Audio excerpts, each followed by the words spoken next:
Hello, my name is Kim and I'm from Somerset Libraries, and I'm going to read another adventure from Elephants Don't Sit on Cars by David Henry Wilson, published by Macmillan.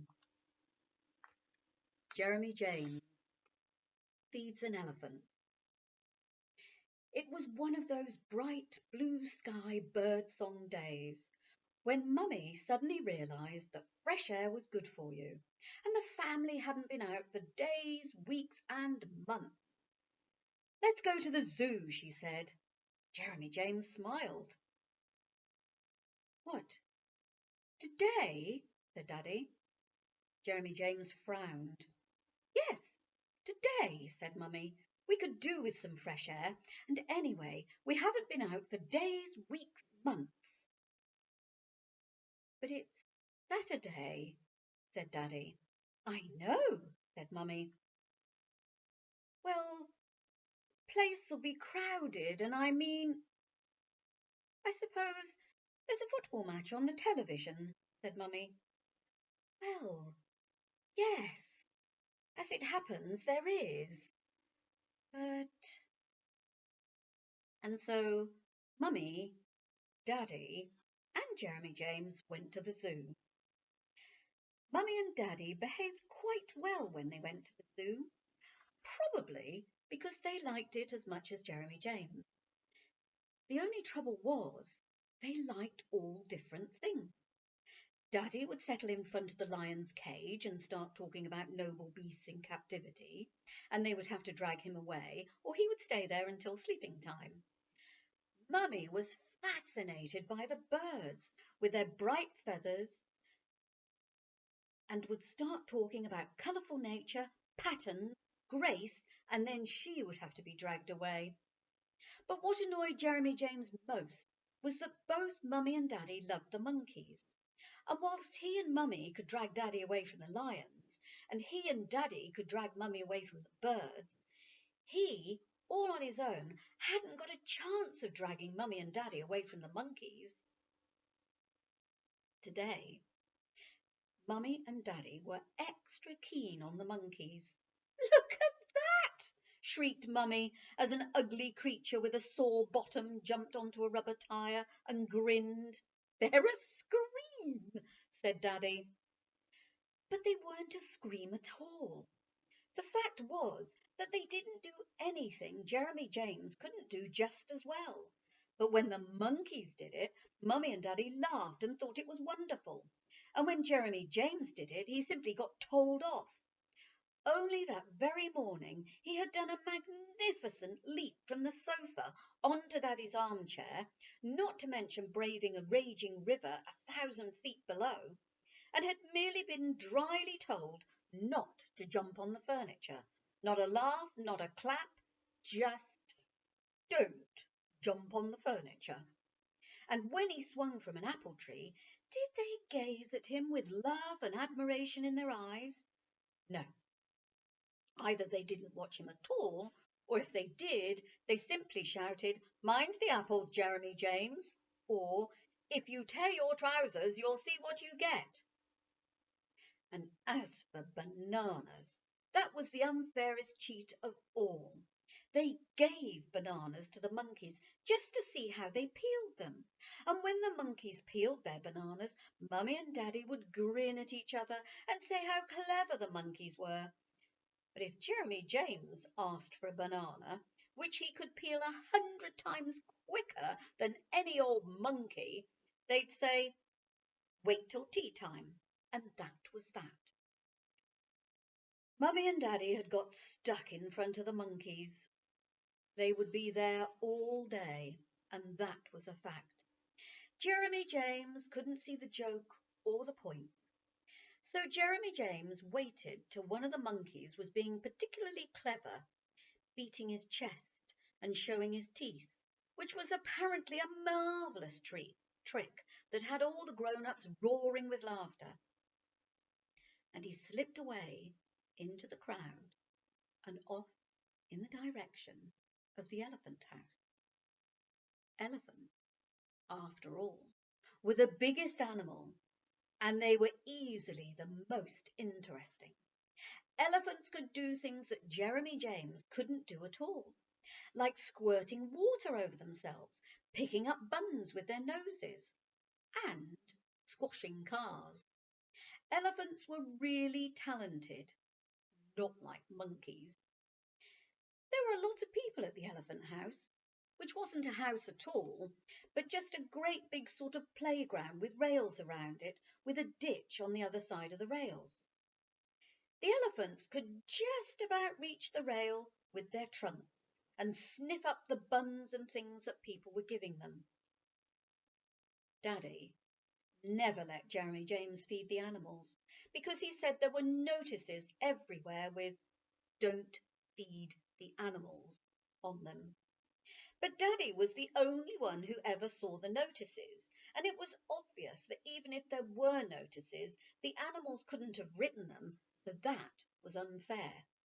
Everyone likes buns and sweets and biscuits and things, and the animals like them too.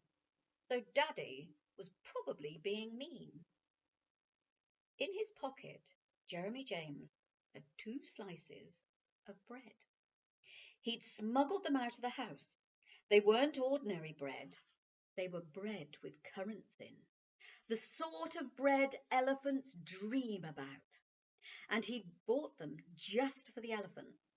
And although he'd have liked a bite or two himself, especially of a curranty bit, he could see the expression on the elephant's face already. And he knew the elephant knew the currant bread was for him. So Jeremy James didn't take a single bite, not even to taste it. "Here," said Jeremy James, and reached out both slices at once. And then the elephant made a very silly mistake. He took both slices with a scrapey, creepy, snuffly whiff of Jeremy James's hand. But between hand and mouth, very foolishly, he forgot there were 2. One he tossed into his mouth, and the other he let fall onto the edge of the ditch. "Hey!" said Jeremy James. "Don't forget the other one." But the elephant, who must have been a very daft elephant, not only forgot it, but ignored Jeremy James completely. He just turned his head away and looked around for someone else to feed him. And Jeremy James' second slice of currant bread lay all uneaten on the edge of the ditch. "There! Look!" shouted Jeremy James. "On the edge of the ditch! Look!" shouted Jeremy James. "Opposite your foot!" shouted Jeremy James. The elephant nearly trod on it, but still didn't see it. Jeremy James remembered one of Daddy's words. "It's opposite your blooming foot!" he shouted. But the elephant didn't take any notice. There was only one thing Jeremy James could do. After all, a slice of currant bread is a slice of currant bread, and you don't smuggle currant bread out of the house just to leave it on the edge of a ditch. "You're a daft elephant," said Jeremy as he slipped between the railings. "You're as daft as those monkeys." Jeremy James reached the edge of the ditch, and a great shout went up from the crowd behind as he picked up the slice of currant bread. Then everything seemed to go very quiet indeed. So quiet that Jeremy James turned round to see what was wrong. But all the people were still there. They were just quiet. That was all. "Here," said Jeremy James, holding out the currant bread. "Come on, you daft elephant." The elephant slowly turned his head, at last spotted the currant bread, and scrapey, creepy, snuffle whiffed it out of Jeremy James's hand. "And about time too," said Jeremy James. Then he turned round and squeezed through the railings, straight into the grip of a man wearing a zookeeper uniform, a moustache, and a red face. "Where's your mother and father?" said the moustache. "I expect they're wasting their time watching those monkeys," said Jeremy James. But just at that moment, Mummy and Daddy arrived, and their faces were rather red too. And when they saw Jeremy James, they both said at the same time, "Where have you been?" And the moustache said something to them. And then Daddy said something to the moustache. And then the moustache said something to Daddy, which made Daddy's face go very red. And then Daddy said something to Mummy, and Mummy, rather roughly, jerked Jeremy James's arm and led him away from the elephant house, leaving Daddy and the moustache talking together in very loud voices. "You must never," said Mummy, "never, never, never go through fences and try to touch the animals. You understand? They're very dangerous. You could have been killed." "Well, I was only giving him a piece of bread he dropped," said Jeremy James. "And if he hadn't been such a daft elephant, I wouldn't have had to get it for him." But there wasn't really much point in trying to explain it to Mummy, because she didn't have much clue about animals. Someone who prefers monkeys to elephants can't be expected to understand elephants. Or little boys, if it comes to that. Thank you very much for listening. Don't forget to follow us on Facebook, Twitter, and Instagram. Until the next time, bye-bye.